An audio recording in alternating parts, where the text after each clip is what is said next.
Attention, humans! You will listen to this podcast. Fail to comply, and you will be exterminated. Secure your TARDIS and prepare to join Super Geeks.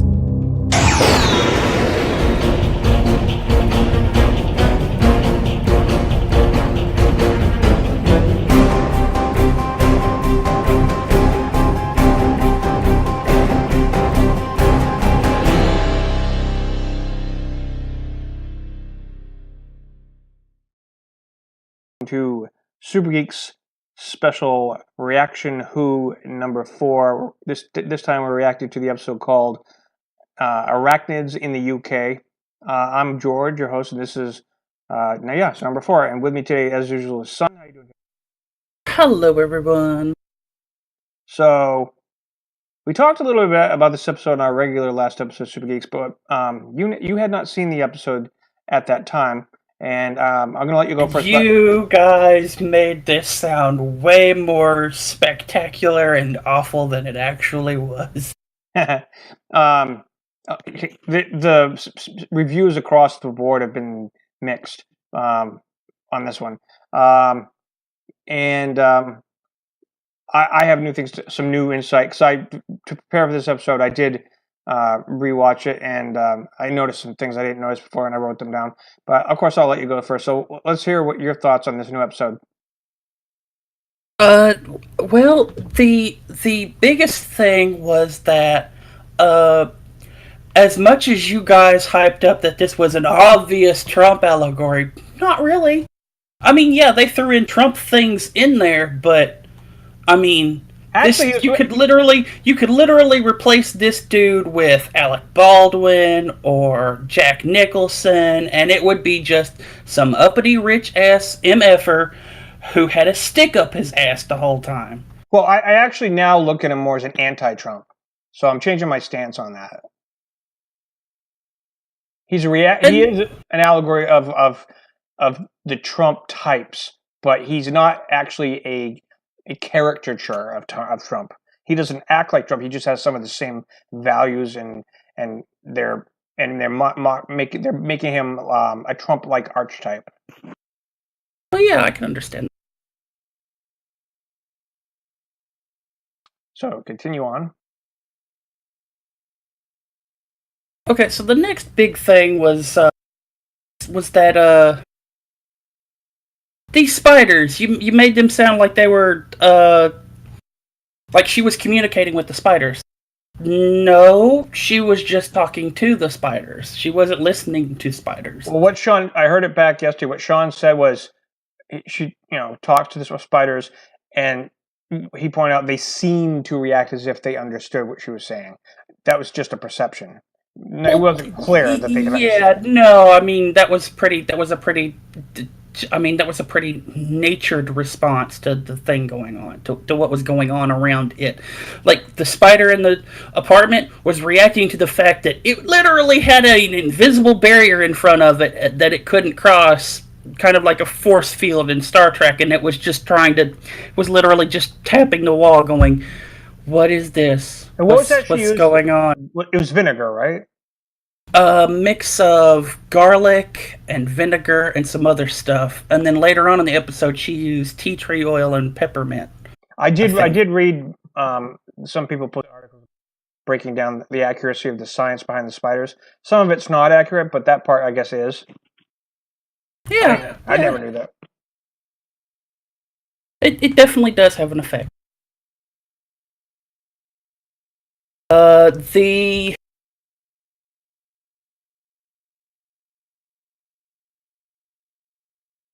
Oh God, what's the? I'm losing my mind here. It's been a hell of a week, George. That's okay. Honestly, it has been a hell of a week. We had our transmission go out on the washing machine, so it was spitting oil into the wash basin. We had to get a new washing machine. Oh, too bad you didn't have a Sonic to fix it. No, that would have been nice. What did you think of the new Vortex graphics? I thought they were decent. Oh, I thought they were mine. They're really weird. Yeah, but I think you're right. I like that kind of beehive, like which path do I take next thing, or I guess it could be like an ant colony from the inside, I guess, with the different tunnels. I don't know, but it was cool. I thought it was cool that it's like it was sort of like suggesting that Time Lords could construct the vortex in a way that engineer it in a way that you do have all these sort of roads they built in the vortex. Yeah. I mean, it was kind of like the Borg hive thing when they do the quantum space in the ring. That's true. That's a good analogy. It all boils down to beehive type shapes, but I like the idea in my head canon that the Time Lords did it. That they crafted the vortex for travel with the TARDIS, so that you've got different highways you can take, different roads, different paths, and it's not just a random river that it's fighting. Or like a train. I understand. Track. And what did you think of the stuff with Yaz's family? That was I didn't see. That's the thing. You guys kept making this big. Well, you specifically, George, kept making this thing. They're hinting at some kind of relationship between. No, that seemed more like the stereotypical Asian parent pestering their child about when you gonna give us grandchild kind of racist thing. Oh, actually, no. I wasn't hinting at a romance. That's not how I saw it. I saw it as what they were trying to do is the reaction to it could have suggested to the audience the sexuality of Yaz, because, like I said, if it was just the mother asking if she and the doctor were a couple, then the audience might take away from it that she's gay or bisexual. But because they threw in the spin with the sister asking if her boyfriend, then that left it as open-ended as ever. So yeah. But I was just saying that the shippers will see something there and then analyze all the interactions between the Doctor and Yaz from that point forward. Because that's shippers, period. Well, I mean, because of the Doctor's reaction to it, not so much Yaz's. I mean, Yaz's mom. Because the Doctor is only 4 episodes into a 10-episode season and is still finding herself. Oh, I know. Okay, it's like, calm down, everybody. She can't immediately know everything about herself. Give it time. Stop shipping everything when the lady still doesn't even know herself. Stop it. Yeah. Plus Chris Chibnall did promise that this season none of the companions and the Doctor would go there. Doesn't mean it won't happen next season, but you never know. But yeah, I think it was just more of a awkward moment. And we'll see. You never know. Sometimes people pick out a subtext that turns out to be true. But okay, here's another thing. Here's another thing that really bothered me. Okay, so the rich dude places the blame on the mama, which you go, you asshole. You know it's not her. Why you literally fired her, then fired her again. Now she's literally sticking it to you because she no longer works for you, and you still blame her. You're just a rich ass. You're literally Mr. Burns at this point from The Simpsons. That's all you are. You reminded me of a line that I forgot to quote. Where she says, "You fired Yaz's mom. You can't fire Yaz's mom." But see, that's the problem. This is literally a whole bunch of people's fault, not just one person's. Yeah, sure, you can place the majority of the blame on the toxic or the waste disposal company. Sure, you can do that because they harbor the majority of the responsibility. But the rich asshole didn't make sure to check all of the licensing and shit with the person he was working with. The lady who is the scientist, her scientist company didn't check the credentials of this company that was doing the shit it was doing. There is more than just the one company or the one person to blame. It is literally shareable. Yeah, that's true. And it pisses me off that they try to do this thing without placing blame on anybody except the rich asshole. And it's like, no. See, the scientist lady, the university she works for, is also partly to blame, because they didn't check the credentials of the person they were working with to dispose of spider corpses, right? And yeah, sure, the chemical company is also to blame more than the rich guy, because they're the one doing all the dumping and cutting all the corners. That's true. I actually also have a new theory going forward. I picked up on something at the end that I think was foreshadowing, because I remember the actress who plays Yaz has an article out where she teased that this next season probably will not have all these same companions. You predicted maybe it'll drop down to just Yaz. I actually think I think there's only one change that's going to happen, and I think it's Graham, and I think he's going to die, and I'll tell you why. I think that I noticed some of the way Graham, his face when Doctor talked about you may not, it can be dangerous and all that stuff. It's sort of focused on, and some of you are not going to be the same as when you left as when you when you come back. It kind of focused, and he did, say, well, that's good. I think that's a good thing. But it was just before he said it. There was something about him, like, kind of wondering, could something happen? You have to see. Sean said this on the other episode that looking at this episode, the only person who really had any sort of character development was Graham. I mean, we met Yes's family. We had the letter from Ryan's father, but we had no character development with Yaz or Ryan. See, we had that kind of in the previous episode with Ryan falling off the bike and his gran and all that kind of. We had that kind of character development, but with this episode, it was all around Graham. And Yaz. And it was all around Graham. Because all we saw of Yaz was literally just her home life. And then she goes, my family drives me crazy. Well, what family doesn't, sweetheart?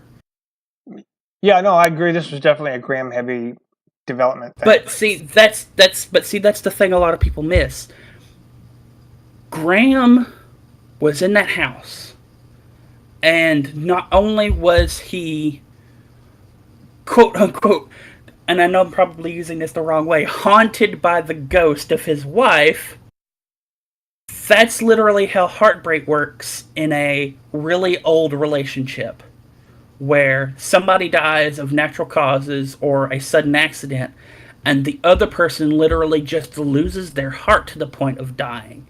And what I see out of Graham is that same heartbreak, but at the same time, I see that Graham wants to go out in kind of a heroic fashion, which is why he wants to go with the doctor. Which is another reason why I think he could possibly die, but who knows?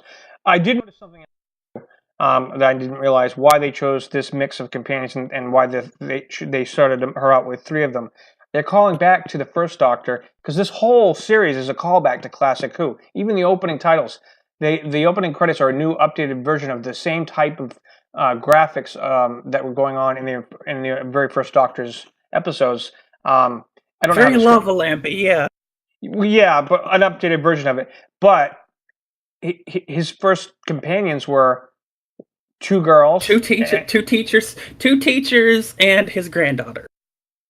Right, but a guy and 2 girls, basically, regardless of their relationship to one another. Well, true. Except one of them this time is the grandchild, now that you said that, of one of the other characters. So there's a grandchild in there. Yeah, but see, you also have to remember, it's a step-grandchild as well. Yeah, but still, it still feels like the whole theme around this new series has been to call back, going to basics, as Chibnall put it, in many ways, including the theme song, the theme music, and him choosing those. They have 3 companions, and the whole. It's not that it really matters, but I'm starting to notice this. But see, you have to remember. The original series was 2 women and a guy. Now it's 2 guys and a woman. No, it's actually equal now. I'm talking about just for the companions. That's what I'm saying. There's Graham and Ryan and Yaz, 2 men. Oh, and you're woman. right. You're right. You are correct. At first I was counting the Doctor, but for the three companions, yes, it is two guys. But one of them having a grandchild relationship to the other is a kind of a swap instead of the Doctors. Well, yeah, no, I understand. But however, now this starting to make sense about that mystery of what's going to happen with this timeless child they talked about in the first one. It really could be the return of Susan and the Doctor finding Susan, or it could be Jenny. But I really don't think it is. I think it's going to be Susan. I think that. Oh, wait a minute. Whoever it was that said that referred to the Doctor as the timeless child. A lot of people. Which, if you think about it, how long has Doctor Who been running, and what is it considered? A timeless classic. Actually, no, they didn't. It didn't call the Doctor a timeless child. I watched that episode several times, and I've seen a lot of other reviewers go into depth about this. It was referring to a timeless child, and the Doctor was like, "What?" But it didn't say she was the timeless child. That's why it opened up an arc, and which confused me because Chibnall said there wasn't going to be an overarching thing, but maybe it doesn't play out this season. It was a seed that was planted, so that might come into play next season because this is only 10 episodes. So well, okay, so what other being do we know of in the Who universe that is immortal? I don't think that's it. Honestly, there's a reason why. This is all calling back to classic Who in so many ways, thematically. That's why I really think this is more than likely going to be Susan. And over the years, people keep saying Susan's coming back. And people thought Jenny was Susan's daughter, or maybe Susan's mother, because it's Doctor's daughter. But Susan literally left the TARDIS and stayed on Earth and had a family, and that family then perpetuated. So I'm sorry, it can't be Susan. It can be like some offspring of Susan. No, it can be Susan because they've never books don't count. They haven't canon wise. They have not said that Susan stayed on Earth. I mean, she's a full Time Lord. She's not half Time Lord. She's a full Time Lord. So she would have outlived her family on Earth. So then what's she going to do after that? Regenerate? She's going to probably start a new life. She could have easily taken off from Earth. Well, again, you also have to remember this was decades before all of the retconning that had been done about that some people are Time Lords and other people are just straight up Gallifreyans. They didn't retcon that, to be honest with you. The race. Okay. Let me be clear. They then clarified that some people could be Time Lords and some could be Gallifreyans, and they never said, "Oh, by the way, Susan is a Gallifreyan." They never actually on screen said any kind of any exposition about that. It's stuff people have tried to pick up on their own, and it's never been. Then Then why the hell in New Who do we have this whole thing with the kids being stood in front of the time vortex to make them Time Lords? That literally says their race is divided between Time Lords and Gallifreyans. Because Russell T Davies explained it in an interview that they are Gallifreyans, but as a race they call themselves Time Lords. And becoming a Time Lord is something different. I mean, that's like an actual occupation. Right, but that still says there's literally a divide between this single race, between normal Gallifreyans and then the Time Lord population. The population that is able to change their shape and form. They can all do it. It doesn't matter if you're a Time Lord or not. You don't get bestowed regenerations, you're born with it. It's because even the guards can regenerate. In the canon, some of the Big Finish stuff with the War Doctor series, even the soldiers, the guards, can regenerate. That's why the Time Lord troops are able to be more effective, because in the middle of the Time War, many of them kept regenerating. Throughout the war, even the troops could regenerate. So again, this means that those soldiers had to have been exposed to whatever it is. Otherwise, why stand the Master in front of the time vortex and give him all that crazy ass shit with the drums of war? It makes no sense to do that. You were born with regenerations, and I can tell you an example on screen that was said that more than implies that's the case.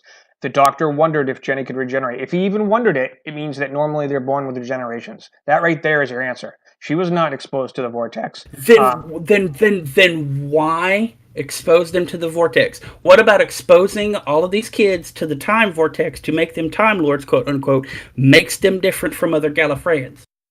Well, because they're educated to learn about how to time travel and do all the things with the TARDIS. Okay, yeah, they're educated, but why stand them in front of the time vortex? That wasn't for giving you regenerations. That wasn't the purpose of that. No, but that's my sticking point. The whole thing of the Master hearing the drums of war forever and a day was that the thing that made him all crazy and shit was the thing that also made him a Time Lord. That's what was propagated in this. That was what was implied during that whole the drums of war stuff. Well, if from what I recall, the Doctor was explaining that was an initiation. It was a sort of a. It's like when you go through a fraternity and you have to have an initiation ceremony. It sort of proves who can handle it to go to the next stage, so to speak. And some of them go insane, some of them run, some of them, whatever, get inspired. Those three things. But that's part of the process of figuring out who has the chops to become a Time Lord, because not all of them can continue on and make it into the Academy. I have to take your word for it, because what I saw implied was something completely different. So. And River was born. Yes, granted, she was out in the TARDIS and all that. But yeah, no, Time Lords are born with the ability to regenerate. And in the books, well, mostly the books don't count. But as far as personally, they've already been canonizing Big Finish stuff. It's all the Time War stuff. That's, from what I understand, is considered canon, and they've been pretty consistent. But there's a lot. The Big Finish. That's BBC's prerogative, right? But they do go into more exposition. But if you listen to there's Gallifrey is one of the series, the Time War, the War Doctor, the War Master. I've listened to quite a few of them. They give you a lot more detail than what the show has been giving. Because I do agree with Carlos. Something he said in one of our episodes. He, as a writer, hates when he hates exposition. He thinks people don't need it. Doctor Who's never been a show that really cared about giving too much exposition. Sometimes they give it, but it's not something they go out of their way to do, like Star Trek does. And that's not entirely true. The entire classic Who is nothing but exposition, to a degree. I mean, they didn't explain a lot of his past until he got to the second Doctor, and you learned what the name of his planet. There's people called Time Lords. You never even heard the word Time Lord until the second Doctor. The first Doctor. Yes, but even so, in the run of the entire first Doctor, you had just minutes of nothing but dialogue. Well, yeah, but that was when the show was first starting, and they had to get the audience to understand at least a little more to get things going. So it takes 5 minutes to explain that these people are Aztecs. Okay, I got it.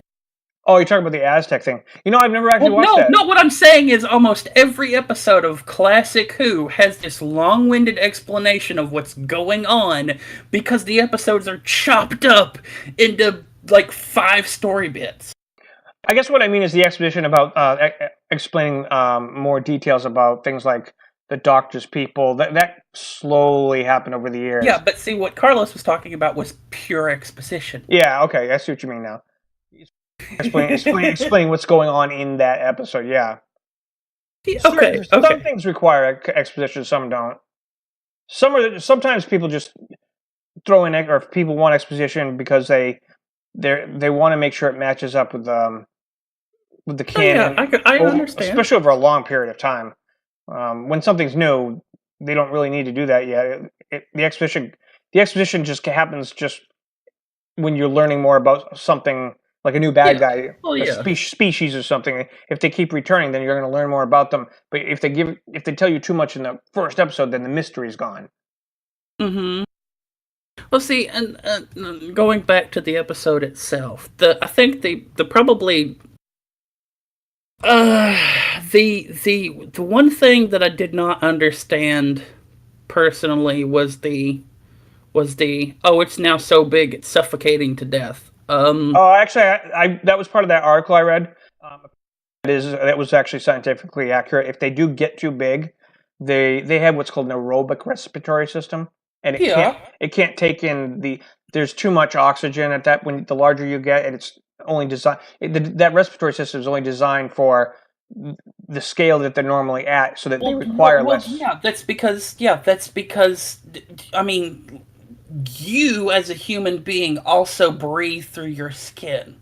This is why it was such a joke when people were playing Metal Gear Solid 5 and the big reveal for Quiet of why she was half naked was, oh, she breathed through her skin. Human beings literally breathe through their skin. The problem is there's not enough surface area for them to do that to make up for not having lungs. Right, and spiders, they only have that aerobic respiratory system. But I guess the way it works is that scale-wise... But you're literally making the spider larger. That means its surface area is also getting larger. I see. Scientifically, look, I'm no scientist. I'll admit that right now. But you're literally making the thing that is designed to breathe through its skin larger. So all of that shit that requires air to breathe through its skin, that surface area, the filtration system, all of that shit is getting larger. It's not staying some small, tiny little thing. Oh, here's what it says about what spiders use for breathing. It says some spiders have what's called book lungs. A book lung has a stack of soft plates called lamellae. Oxygen in the air passing between the lamellae diffuses through the tissue into the blood. Other spiders have tracheae, which are breathing tubes held open by rings of chitin. Yeah, no, yes, and see, that's what like, if the spider is suffocating and it's trying to get out, open the fucking door. It also says spiders, they require less oxygen than people do. They can go hours to even days without breathing. And again, I don't understand how this spider is suffocating in a giant fucking ballroom where human beings are going, oh, this air's pretty nice. Oh, but no, the spider is so big it literally can't breathe anymore. How? It literally has more surface area than it did as a little itty bitty thing, and all the processes that it uses to have that ability are supersized now. Is it because it now requires more oxygen than you need to survive? Well, then open the damn door. All right, now I'm on a Radio Times article about how realistic was the science about the spiders in this episode. Because like, the whole thing is, but the spiders deserve a humane death. Okay, well, you've literally suffocated all of its kids, and now it's suffocating, and you're just no. What Mr. Asshole did really was a fucking mercy killing. Okay, I found it. I found the actual question and the answer at the end of the. They find struggling to breathe thanks to its huge size. Is that something that would really happen? And some scientist person says, I think the ability to survive restricts the size to which the spider can grow, as it would do with anything. From a science fiction point of view, I suppose that could be based on some real science, in that the size of any living organism is controlled by these sort of factors. We talk about flying insects and how big they could be. It survives on flying around looking for food. If it grows too big, it's not going to be able to fly, so that's sort of a factor. And it's sort of it's going to be quite a control to the size of the animal. In a very vague way, this is based on some science. Overall, the idea of the spiders changing, been exposed to some sort of agent. Once you get beyond that, it's not science anymore because you're changing all the ground rules. Thank you. It's basically saying there's some ambiguity for the liberties to be taken for science fiction in this science. Well, sure, yeah.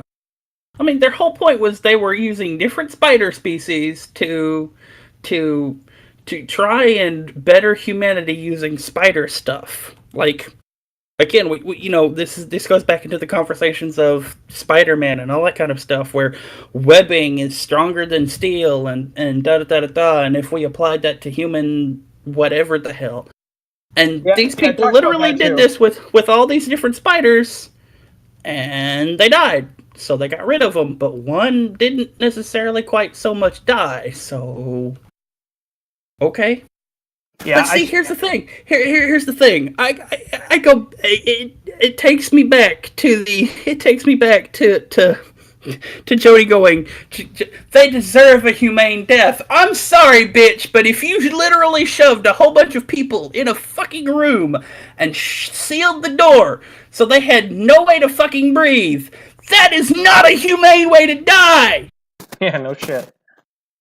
What the asshole did to the Spider Queen was literally a fucking mercy killing because she was suffocating to death. Who wants to suffocate to death? Yeah. I also have another. I'm wondering too. We were talking last time about whether the Robertson, the Trump-like villain, will return, and I think he'll come back with racist Nazi time agent guy because it just makes sense. But I also think I'm wondering if he's going to return. If when they see him again, they traveled to 2020 during that election, and he's either already won and he's the president now, or if he's in the running at the time. Oh no, I think they probably would do that. I actually think they will make it. He would be pretty high in the polling because one of his big rallying things is, I went to the UK to build a hotel, and look at these fucking spiders! I killed those bastards! Yeah, I actually think he'll be president when they see him next. I think that would be an interesting twist. And then he's still got this Nazi guy with this time agent shit. Maybe, if he gets it back. I honestly do not want the Nazi guy to show up with that dude. Honestly. Let them be completely separate villains. Please. I don't know. I think if he becomes this time-traveling lackey with the same agendas, it could be interesting. Like, he could be the mastermind villain, and he could be sending him, the other guy, on errands the doctor has to stop. There could be something they could do with that. It could be interesting. Yeah, but see, there's a problem with that. If where Ryan sent him to was literally 2020, I'm sorry, Mr. Time Agent doesn't have the ability to time travel at all. Well, what I mean is, I have a feeling he's going to acquire something. When he got zapped, I think to the past, he maybe ran into another time agent, something where he gets back into the ability to time travel. Well, that's speculation for the episode. What we saw in Rosa was literally Jodie Whittaker stepping on, crushing and destroying his time bracelet, and then Ryan using the dude's own future gun to shove him into the future or the past. That's happened so many times though with the where they explain why they were able to.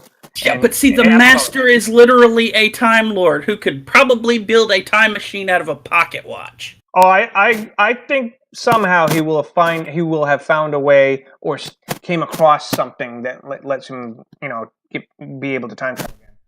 That's just my opinion. I don't think he can build it. I really want these two people to remain separate, because any more shoving these two together and you're going to have nothing but people going, it's definitely Trump now. He's totally Trump. And it's like, no, he's not. Stop it.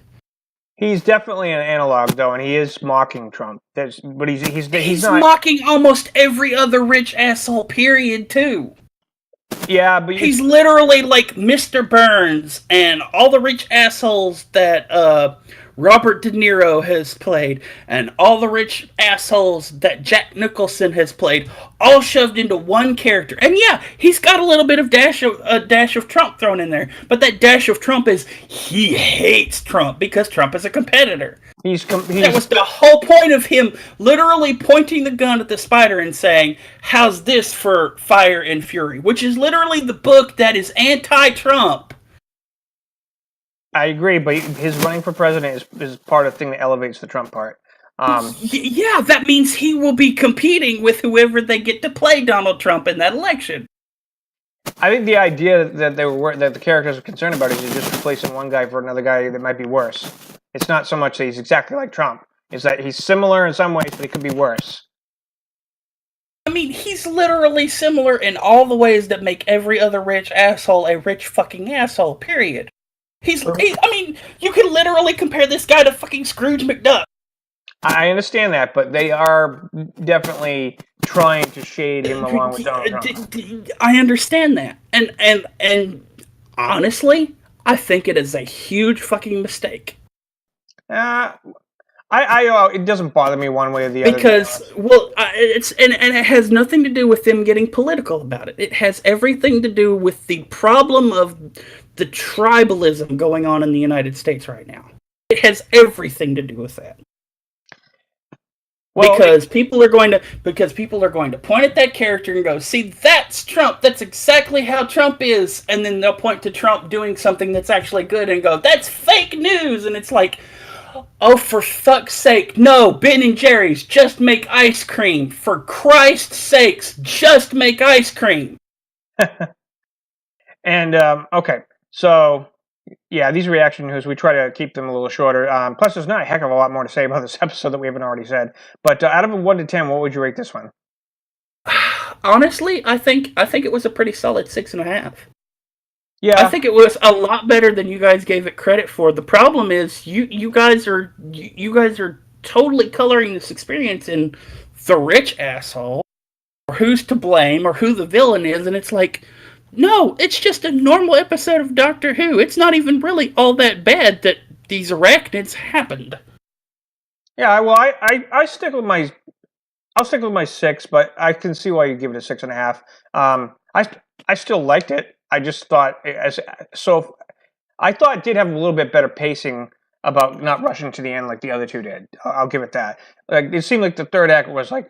Now, see, that I will take issue with Sean on. Sean says, like, oh, we need to wrap this up. Okay, quick, here's the thing. And it's like, no.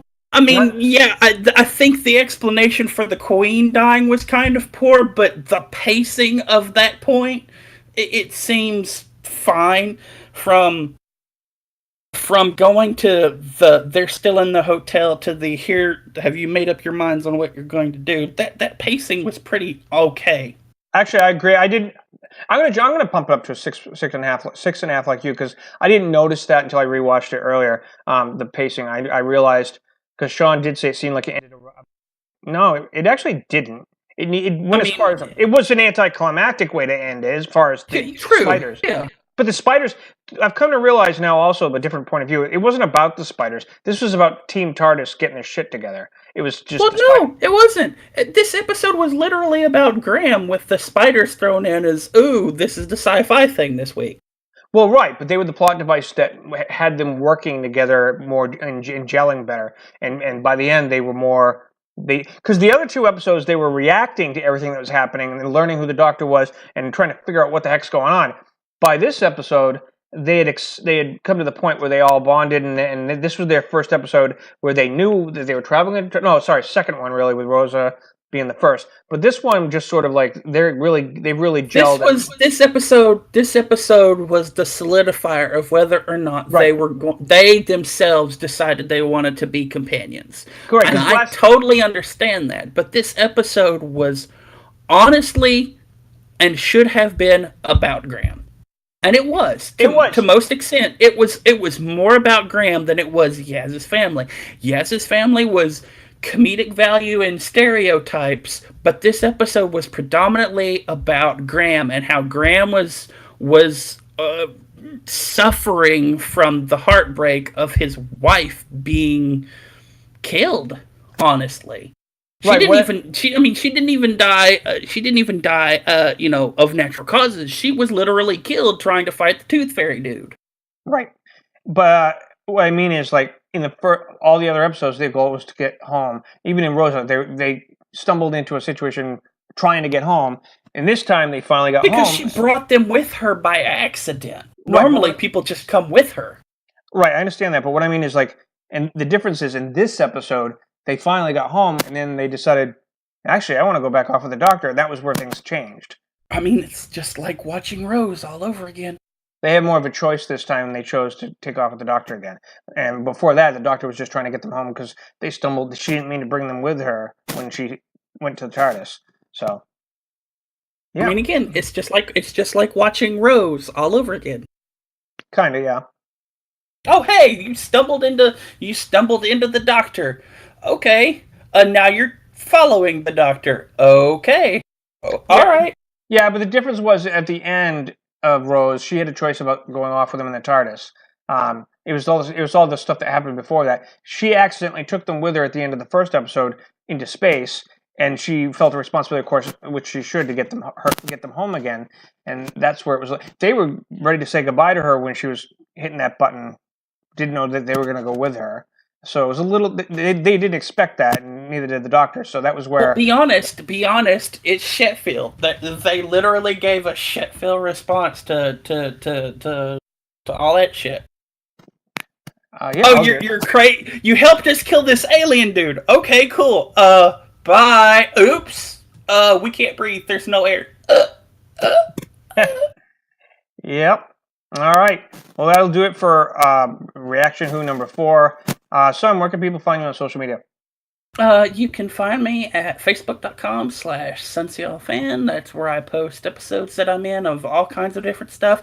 And word through the grapevine, because of recent happenings here in the studio where we record, is Tribbles in Ecstasy might be coming back next month. Sweet. That'll be good. And I'm sitting here listening to all this, and I go, yeah, this has been said before. I will be there if it happens, and if it doesn't, I'm not really gonna hype it up all that much. Nice. The host of one of the main hosts of Tribbles in Ecstasy, he created a room for me to use for TeamSpeak to do Super Geeks. So I'll give Midnight Shadow a shout out, and I'll probably link when they come back. I'll start linking their episodes to the bottom of the Super Geeks commentary thing, because he deserves it. And all right. Well, look, if we start doing Super Geeks again, that's part of the whole me doing shout outs. It's you can find me on Facebook, and you can find me on Tribbles in Ecstasy. There you go. All right. Yeah. Well, thanks, son, and you guys for listening. If you listen, for joining us this week, and we're gonna mostly talk about Doctor Who now on the Reaction Who's. We talked about it also with the other hosts last time on the regular podcast. They don't always get a chance to come on our separate one because we do that one on a random schedule as we go. So it was good to hear their feedback. So what I'll do from now on is we'll if they can't make it to a Reaction Who episode, couldn't get their opinion out, we'll give them a chance to take a few minutes to give their opinion during the regular podcast. So. All right. Well, that'll do it for this week, and I want to thank everyone, and we'll see you next time. User in your channel stopped recording.